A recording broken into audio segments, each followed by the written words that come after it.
Hello, welcome back. I'm Abhishek De Silva, an undergraduate of the JAM Institute for Advanced Technology. Welcome back with the project named eShop, and today I'm going to discuss about the design of this responsive products managing page in admin panel, which have used HTML, CSS, JavaScript as the languages and Bootstrap as the framework, and also the program of the product blocking process. So at first let's discuss about the design of this. Here too I have used a text as manage all products, and then I have used an input tag with the type as text relevant to the search product button, and also here too I have used several divs as I have used in the managing users page. I have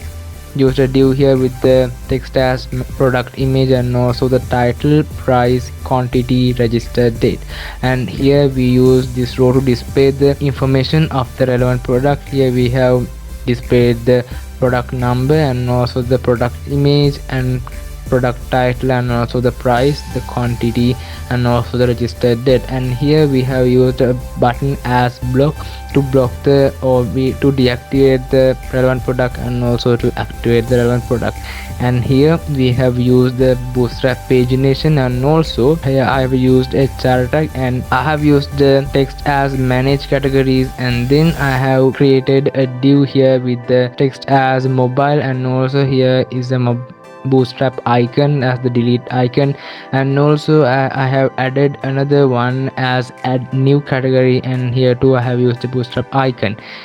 So then let's discuss this in the Visual Studio Code. Here I have used the title as manage products,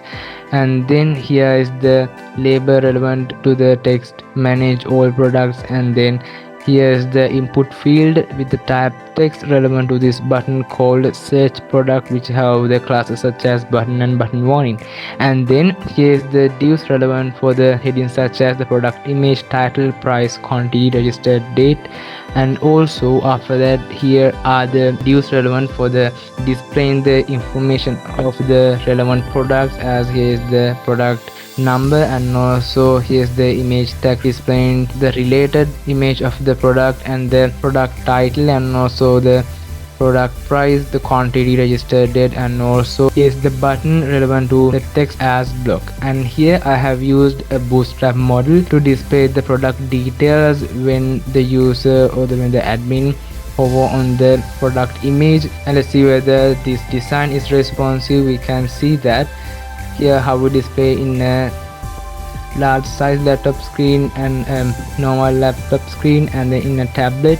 and also in a mobile screen. So then let's move to the program of this page. Here we can see the information of the product that's stored in our database is listed here, and also we can see that if I click on this block button, a message is displayed as displaying the product name. A message is displayed as the has been deactivated, and then when I click OK, we can see that the page was refreshed and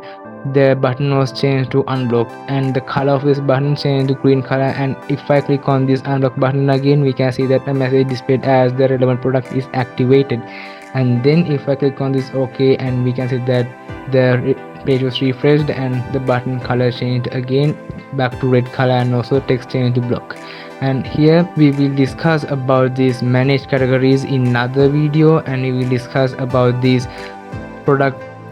details model in another video. And let's move to Visual Studio Code, and here I have used the PHP script, and I have included the connection.php file, and I have created a variable with the name as query, and I have stored a query as select all from the product table. And then I have created a variable called page number here, and then through an if condition I have checked whether a page comes through the get method is set. If so, we have obtained the relevant value and store in a variable called page number in this variable. And if it comes to the else of this if condition, we have assigned the value of this page number variable as 1. And I have called the search function with the query that we have stored in this query variable, and we have stored the relevant results we get back from the database in a variable called product results set. And then I have obtained the number of rows in it and stored it in a variable called product num, and also I have created a variable called results per page, and I have assigned the value as 20, and I have created another variable called number of pages, and I have called the seal function here as we need to get the rounded off value of this calculation, as we are doing a calculation here by dividing the product number by the results per page. And then here again I have created a variable called page results it, and here too we have done calculation. Here at first we have subtracted 1 from the page number variable, and we have multiplied the relevant value we get from these by the results per page, and then we have created another variable as selected results it, and we have stored the results we get from this search function with the query as the code that's stored in this query variable, and we have given the relevant or the remaining part of this query as limit the results by the results per page, or the limit the results by 20, and given offset of the page results. And then we have obtained the number of rows in it and stored in a variable called selected num, and I have used a for loop here with the variable called x, and I have sent it a value as 0, and I have checked whether the value of this x variable is less than the selected num, and I have used an increment here. And I have obtained the results stored in the selected results through the fetch as so in a variable called selected data, and here I have echoed the ID that's stored in the selected data, and also I have used the PHP script again here, and I have called the search function with the query as select all from the product image table where the product ID is equal to the ID that's stored in the selected data, and then I have stored the relevant results we get back from the database in a variable called image results, and after that I have obtained the number of rows in it and stored in a variable called image num. And through this if condition I have checked whether the image num is equal to 0. If so, we have displayed a default image here as the src of this image tag, and then if it comes to the else of that if condition where it checks whether the image num is equal to 0, we have obtained the result stored in this image result through the fetch so construct that in a variable called image data,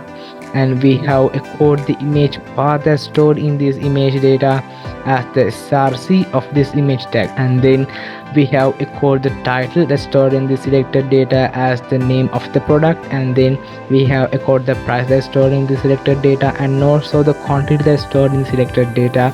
Similarly, the date time added that's stored in the selected data, we have echoed all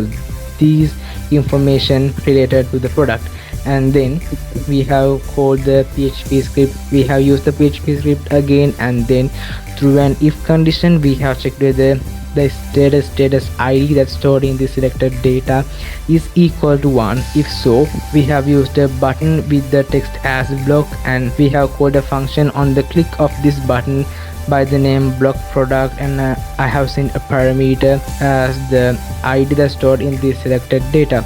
and then we have given an ID to this button as PB, and also we have added the ID of the selected data to the ID. And also if it comes to the else of that if condition where it checks the status ID equals to 1, there too I have used the text as unblock. I have called the onClick function by the name block product, and I have sent a parameter called ID that's stored in the selected data, and here too I have given the same ID that we stored in the above button. And let's discuss about this block product function. Here in the block product function I have obtained the relevant parameters sent from the manage products.php file, and then I have created a new XML HTTP request and stored that in a variable called request here, and then I have called an anonymous function on each changing state of this request, and I have checked through an if condition whether the status is equal to 200 and also the ready state is equal to 4. If so, I have obtained the response text sent from the server side and stored in a variable called response, and I have added the relevant response, and I have reloaded the page. And then through this open function I have mentioned I'm using the get method, and I have sent the information to the product blog process.php file, and I have binded the ID to the URL by the name ID. and I have used the true here to mention that I'm using the Ajax method, and then I have sent the relevant request to the server side. So then let's move to product block process.php file. In this file, at first I have used the PHP script and I have included the connection.php file, and after that I have checked whether an id that comes through the get method is set, and if not, we have displayed a message as something went wrong. And if the id that comes through the get method is set, we have obtained the relevant id and stored that in a variable called pid here, and we have called a search function with the query select all from the product table where the id is equal to the pid that's we have obtained, and I have stored the relevant information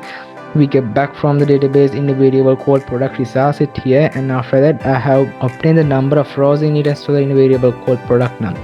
And through an if condition I have checked whether the product num is equal to 1, and after that I have obtained the result stored in this product result set variable through the fetch assoc and stored in a variable called product data. And through this if condition I have checked whether the status id that's stored in this product data is equal to 1. If so, I have called an iud function with the query as update the product table and set the values such values is status id equal to 2 where the id is equal to the pid. And then I have echoed a message as by explaining the product title has been deactivated, and if it comes to the else of this if condition, and there too we check whether the status id that's stored in this product data is equal to 2. If so, we are calling an iud function again with the query as update the product table, set the status id equal to 1 where id equals to the pid. And here too we have echoed a message by displaying the product title and the text tag has been activated. And then is the process of the pagination is the same process as we discussed in the previous videos, and this is the process of the deactivating and activating of the products and also the design of this product managing page. So then let's meet in the next video, and bye for today.